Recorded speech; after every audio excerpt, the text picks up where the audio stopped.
अध्यात्म विज्ञान, नई दृष्टि, नई खोज। देखिए, सुनिए और समझिए।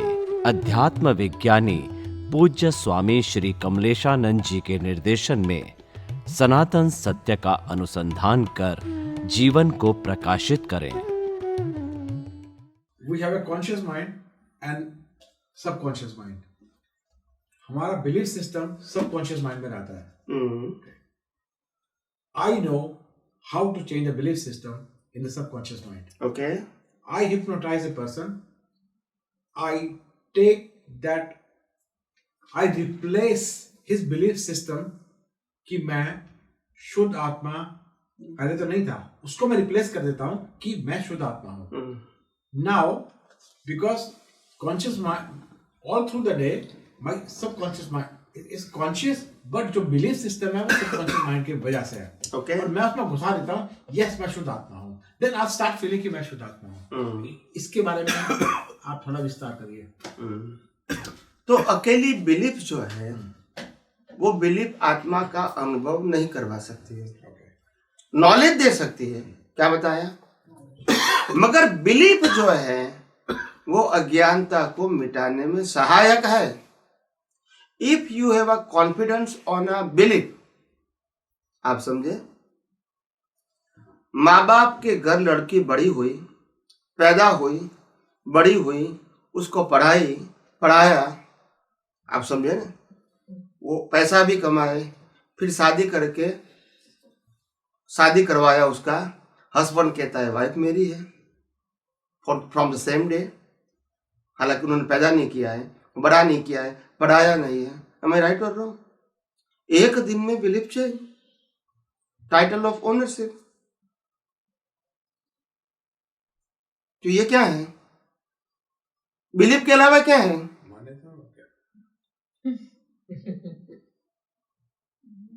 बिलीफ के अलावा क्या है? फिर भी हम मानते हैं ना. तो दुनिया कैसे चलती है?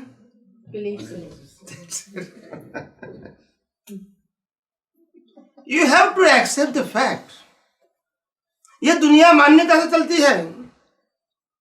अगर गाड़ी बाहर पड़ी है, 5 कार बाहर पड़ी है, और किसी ने कहा कि जो कार का जो ग्लास है वो बच्चे ने पत्थर लगा के तोड़ दिया शीशा, तो जो 5 कार वाले हैं वो जाएंगे, किसी कार नहीं है वो नहीं जाएंगे. फिर आप गए और देखा आपकी कार कुछ नहीं हुआ है, तो घर पे आके मतलब अंदर आके बैठ गए. और जिसकी कार थी इसको इफेक्ट हुआ. तो कार से इफेक्ट हुआ या मेरी कार से? मेरी कार. अगर कार से इफेक्ट होता है तो कोई भी कार को नुकसान हुआ है तो इफेक्ट होना चाहिए बिकॉज ऑफ द कार. मगर कार से इफेक्ट, उसमें क्या चाहिए? मेरी. और वो क्या है? बिलीफ. मतलब अज्ञान तो है, बिलीफ है ना. तो दुनिया कैसे चलती है? रॉन्ग बिलीफ से. और रॉन्ग बिलीफ का दूसरा नाम है अज्ञान, और राइट बिलीफ का नाम है ज्ञान. राइट बिलीफ का नाम विज्ञान नहीं है, आप समझो, ज्ञान है. और ये क्या है? और विज्ञान तो आपको समझना पड़ेगा कि आखिर उसके पीछे साइंस क्या है. तो the scripture they give you the knowledge, and science you have to realize by yourself through the scientists. They give you the scientific vision, but of course you got it the knowledge from scripture too. मगर scripture में से science नहीं मिलेगा, knowledge मिलेगा. Science scientist के vision में होता है. किसमें होता है? वो किताबों में नहीं आएगा, और किताबों में आएगा तो वो थियरी बन जाएगी. क्या बन जाएगी? जहां तक साइंटिस्ट का एग्जिस्टेंस है वहां तक वो आपको हेल्प करेगा, क्योंकि आपको एक्सप्लेन करने वाला है. जो पढ़ते हैं ना उसको एक्सप्लेन करने वाला है, इसीलिए वो साइंस रहेगा. मगर उसके जाने के बाद वही साइंस थियरी हो जाएगी. लोग अपनी मर्जी से वो समझेंगे, और विदाउट एक्सपीरियंस, विदाउट विजन, फिर बाद में वही बात रिलेटिव सत्य में ट्रांसफर हो जाती है. क्या हो जाती है? Unity. That's it. एक तो महावीर ने कहा, राम ने कहा, कृष्ण ने कहा, श्रीमद रामचंद्र ने कहा, दादा भगवान ने कहा, जाने के बाद क्या हो गया? थियरी बन गई। एक क्वेश्चन है यस प्लीज। कि आप कहते हैं कि ऐसा सुनने में आया है, मान्यता है कि आत्मा शरीर को छोड़ती है और स्ट्रेट अवे वो दूसरे शरीर में प्रवेश हो जाती है, तो उसका जन्म हो जाता है। जी। ओके, एक क्वेश्चन है, पर्टिकुलर क्वेश्चन है, या जैसा जहां से हमें इस चीज का ज्ञान मिला है, अगर mister A.M. Patel has left his body and according to law of nature he has taken a birth, Okay. or his soul has taken a birth, okay. then he can't help anybody to take it. How can he say that कि take it, वो अपने मोक्ष में ले जाएंगे, because he is in the physical body. So this thing कि वो आपकी हेल्प कर रहे हैं आपको मोक्ष में ले जाने की, this is wrong. किसी को इसमें या once again I repeat you, ये दुनिया मान्यता से चलती है। जैन कहते हैं महावीर मोक्ष में ले जाएंगे, वैष्णव कहते हैं कृष्ण भगवान मोक्ष में ले जाएंगे, हिंदू कहते हैं राम मोक्ष में ले जाएंगे, ब्राह्मण कहते हैं शिव मोक्ष में ले जाएंगे, स्वामीनारायण वाले कहते हैं स्वामीनारायण भगवान मोक्ष में ले जाएंगे। सबकी अपनी अपनी मान्यता है। But they were in physical. मान्यता को हम क्या कर सकते हैं, मगर ये फैक्ट नहीं है। मान्यता तो किसी को भी मानने का अधिकार है नहीं, मगर हमको आगे बढ़ना है तो फैक्ट जानना पड़ेगा, नहीं तो मान्यता से जीत सकते हैं, हर लोग जीते हैं तो इससे ब्रेन वॉश उसमें। हाँ, तो वही रहेगा, आगे नहीं बढ़ सकते। Our brains have been washed. Not I'm talking about a particular guru. I'm talking about I Ram ji understand. हमें वहां ले जाएंगे, भगवान जी ले जाएंगे, जाएगा उसके फोटो के सामने बार बार हाथ जोड़ते हैं, मेरे को आप। पर इफ दैट सोल एक तो आपके सामने नहीं है, दूसरी वो बॉडी फॉर्म में है, अनलेस वो बॉडी जीवित है, वहां तक कोई हेल्प कर सकता है। but when that soul has taken a birth in another Another body, body.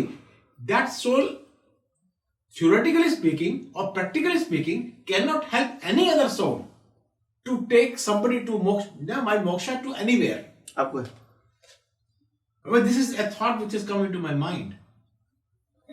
वैसे हर अनुभवी ज्ञानी पुरुष का सैद्धांतिक स्टेटमेंट क्या होता है? अनुभवी पुरुष का, श्रद्धा की बात छोड़ दो, अनुभवी पुरुष का एक ही स्टेटमेंट होता है। एग्जाम्पल लेते हैं श्रीमद राजचंद्र का। श्रीमद राजचंद्र ने कहा कि सजीवन मूर्ति के लक्ष्य के बिना जीव जो कुछ भी करता है वो उनके लिए बंधन करता है, और ये मेरा हृदय है, हार्ट है। क्या है? Heart है। In absence of the live person, जो कुछ भी करेगा वो उसके लिए क्या है? बॉन्डेज।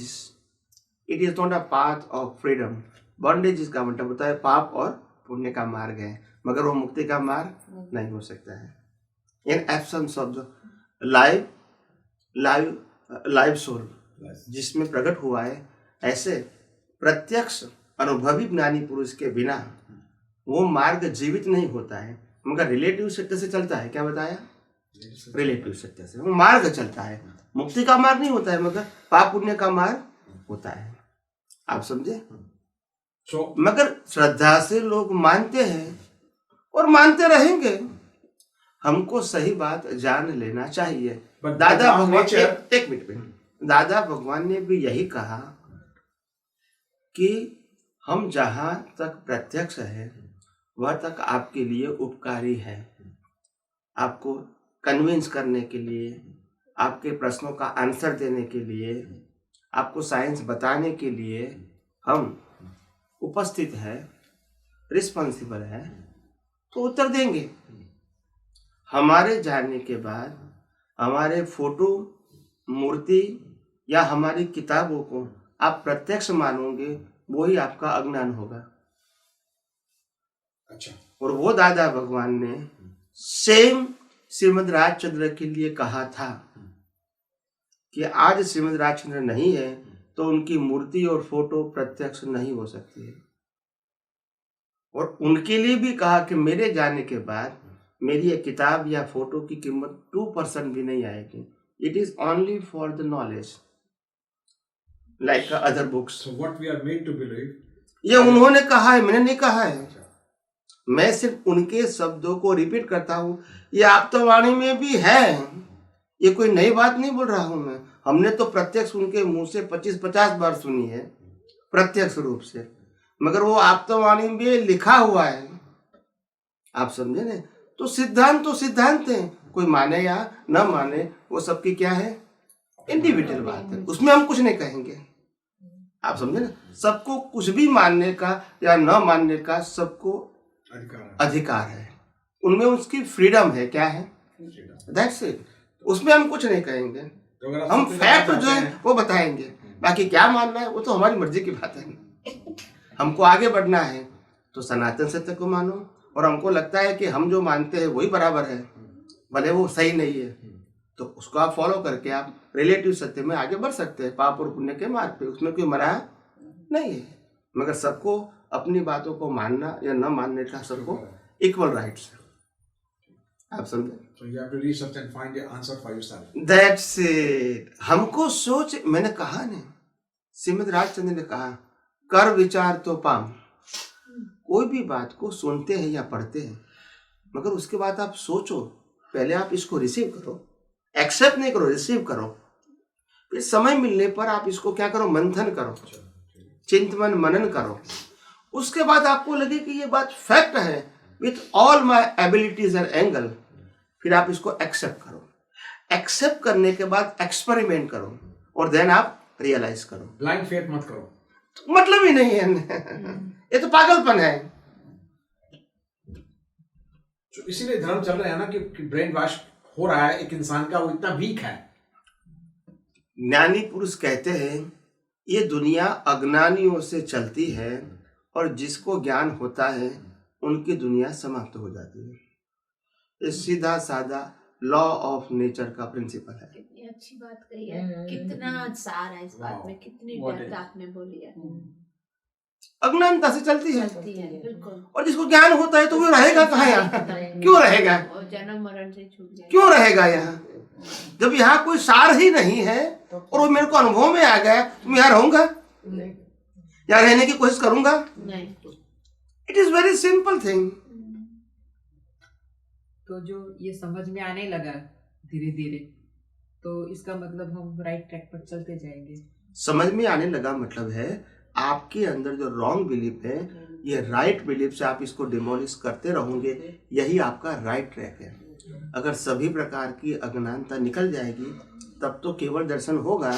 उससे पहले आप अज्ञानता को नाश करते हैं, वो आपका डेवलपमेंट है, क्या है, अपग्रेडेशन। जितने माइल आप बम्बई की ओर चलते हैं वो आपका डेवलपमेंट है। You are going near and near. मैं राइट और रॉन्ग, डेस्टिनेशन नहीं है, but you are on a right track, that is most important thing. तो अब तक हम ट्रैक पर से उतर गए थे, इतनी ट्रैक पर ही नहीं थे नहीं इतनी बार हम भटके हुए थे। इतनी बार हम तीर्थंकरों की सभा में बैठकर आए, तो फिर ट्रैक पर से उतर गए थे। ट्रैक पर ही नहीं थे, नहीं ट्रैक पर, सिर्फ नॉलेज था। नॉलेज वो ट्रैक नहीं है। नॉलेज ऐसा होना चाहिए ताकि हम ट्रैक पर चलेंगे तो प्रूव क्या है कि हम ट्रैक पर चलते हैं। अज्ञानता मिटनी चाहिए, तो यू आर ऑन और अज्ञानता वही की वही चलती रहती है, तो हम ट्रैक पर ही नहीं आए। कभी कोई भी अनुभव नहीं हुआ, तो फिर ट्रैक पर कैसे है। और हम मानते हैं कि हम 10 साल से इस एक पाथ पे चल रहे हैं, कोई भी पाथ पे कोई किसी भी पाथ। मगर जब आपके पास अज्ञानता को ही ज्ञान की समझ है तो आप ट्रैक पर ही नहीं है। और मैं बेस की बात करता हूं, क्या कहता हूं, इसीलिए पहले मैंने सिंपल आपको बेस बताया। जहां तक इस ब्रह्मांड में 5 इंद्रियों और बुद्धि से किसी में भी सुख लगता है, वहां तक आप मुक्ति के ट्रैक पर नहीं है। बस क्या नहीं है, तो वो कैसे डिमोलिश करेंगे, वो तो कैसे डिमोलिश हो सकता है। मैंने कहा ना कि मेरे में सुख है, ऐसा जब आपको आपकी सोच के मुताबिक 100% आपको एक्सेप्ट होगा, 100%, उसके बाद आप धीरे धीरे रॉन्ग बिलीफ को डिमोलिश करते रहोगे, वही आपका राइट ट्रैक है। तब तक तो मर जाएंगे तो फिर हैं? नेक्स्ट जन्म मिल जाएगा। ऐसे कितने अवतार हो चुके हैं हमारे भ्रांति से ही। एक अवतारी और दो अवतारी complete- एक अवतार की बात नहीं है, ऐसे कितने अवतार हो चुके हैं हमारे मनुष्य भव में। और उस भव में भी बड़े बड़े महान पुरुष, केवल ज्ञानी, तीर्थंकर, महाज्ञानी हमको मिले थे। ये कोई नई बात नहीं है। अगर इस जन्म में हमारी वो मान्यता न टूटी तो हमारा डेवलपमेंट सब कुछ चला जाएगा। रिलेटिव सत्य के आधार पे आप जियोगे ऐसे और लोग जीते हैं, बस वो पाप और पुण्य है। और ज्ञान मिलने से 16 बर्थ के बाद मोक्ष मिलेगा। वो तो मान्यता है ना, वो यूनिवर्सल ट्रूथ लॉ थोड़ा है। कोई कानून बना सकता है? छेल्लो अवतार 16मो हो પછી તો તમને મોક્ષ। कुदरत का कानून कोई बना सकता है, बना सकता है। પણ બીજું કે આપણને કેમ मैं આમાં- कहूंगा कि भाई मैं ज्ञान दूंगा तो आपको 3 अवतार में मोक्ष हो जाएगा, ऐसा मैं बोलता हूँ। एग्जाम्पल देता हूँ, ये कुदरत का कानून है या मेरा कानून है? तो मेरा कानून या दुनिया की कोई भी व्यक्ति ने बनाया हुआ कानून सनातन सत्य हो सकता है? नहीं। तो सनातन सत्य नहीं तो मतलब लॉ ऑफ नेचर नहीं है। फिर बाद में आपको जो बोलना है वो बोलो, वो आप जिम्मेदार हो और सुनने वाले जिम्मेदार है। उसमें कुदरत से क्या मतलब है? क्या मतलब है? दुनिया कुदरती कानून से चलती है या आपके कानून से चलती है? कुदरत में। That's it. आपको जो करना है कहो, जो बोलना है बोलो, आपकी जिम्मेदारी है, आपकी जोखमदारी है। महावीर ने कहा है कि मेरे मिलने के बाद, ज्ञान देने के बाद 15 भूमि मोक्ष हो गया। महावीर ने कहा, कृष्ण ने कहा, राम ने कहा, क्योंकि वो सब लोग कमजोर थे। हाँ या ना बोलो ने, क्या कमजोर बोलो इसको, और अभी जो कहता है वो पावरफुल, ऐसा बोलो। दोनों में से एक बोलो, या इसको पावरफुल कहो या इसको पावरफुल कहो। Choose anyone. आप समझे ना? If I am responsible, how I can speak it? Because I have no power. I have share my experience to you to show you the right path. If you are follow, it is good for you. If you are not follow, it is also good for you. But this is not my subject. My subject is to explain you as it is, without dream, without illusion. ये मेरी जिम्मेदारी है। किसकी है? अगर मैं आपको भ्रमणा के अंदर ले जाऊंगा, जिम्मेदार कौन है? सिंपल बात है ना। ના પણ આ જન્મમાં સ્વામીજી આપણું જેટલું ડેવલપમેન્ટ થયું બરાબર, આપણી અમુક માન્યતાઓ તૂટી ગઈ। હવે દાખલા તરીકે 1000 માન્યતા હોય, जी 1000 માંથી ધારો કે 500 તૂટી કે 300 તૂટી, તો એટલું ડેવલપમેન્ટ તો ઉપર ગયું ને। आपकी बात सही है कि भी इतनी मान्यता मेरी टूटी तो मेरा डेवलपमेंट अब गया, वो बात बराबर है आपकी। તો પછી આગલા જન્મમાં પછી તમારું એટલાથી ચાલુ થાય ને આગળ એમ। वो आपकी बात सही है, मगर कब? सबसे पहले फंडामेंटल आपके ऊपर, आपके पास इतना कॉन्फिडेंस होना चाहिए कि मन वचन काया और 5 इंद्रियों से जो अनुभव में आता है उसमें सुख देने की शक्ति नहीं है। इतना मेरे को 100% विश्वास है, उसमें कोई कंफ्यूजन नहीं है। और दूसरी बात, सुख का स्वभाव सिर्फ आत्मा में है और वही मैं खुद हूँ। ये बात में भी 100% विश्वास होना चाहिए। पहले ट्रस्ट तो होना चाहिए। दोनों साइड पे रहोगे तो आप कंफ्यूजन में है, आप कहोगे मैं आगे बढ़ रही हूँ, कंफ्यूजन ये दोनों साथ में नहीं हो सकते है ना। क्लैरिटी तो सोच में होनी चाहिए ना। जब क्लैरिटी नहीं है, it means you are not start the right path. मैं ऐसा नहीं कहता हूं कि आपको अनुभव हो गया है, मगर सोच में तो क्लैरिटी पहले होनी चाहिए ना, तभी रास्ता सही है ऐसा आप कहोगे ना। अनुभव धीरे धीरे होगा, मगर सोच तो सही होनी चाहिए ना। मेरे को इतना कॉन्फिडेंस होना चाहिए कि अहमदाबाद से बम्बई जाना है, 500 किलोमीटर है और ये राइट ट्रैक है, इतना तो मालूम होना चाहिए ना। बाद में मैं चलूंगा तो धीरे धीरे आगे बढ़ूंगा ना। मगर मेरे को पाथ नहीं मालूम है तो फिर क्या करूंगा? और मैं चलता हूं मगर पाथ नहीं मालूम, और मैं अहमदाबाद से दिल्ली की ओर चलता हूं मगर मानता हूं कि मुंबई का बात है तो मेरा माइल बढ़ेगा या कम होगा? बढ़ेगा। फिर भी मानता हूं कि मेरा राइट ट्रैक है, तो फिर भगवान क्या करेंगे इसमें, या ज्ञानी क्या करेंगे? So we are दुनिया अपनी मान्यताओं से नहीं चलती है, इसीलिए मैंने कहा आपको सनातन सत्य का अनुभव करना पड़ेगा और वो बिलीव करना पड़ेगा 100% इन योर बिलीव। वो सनातन सत्य न मेरा है, न और किसी का है, और न रामकृष्ण महावीर का भी है। सनातन सत्य का मतलब होता है लॉ ऑफ नेचर, जिसका कोई क्रिएटर नहीं होता है।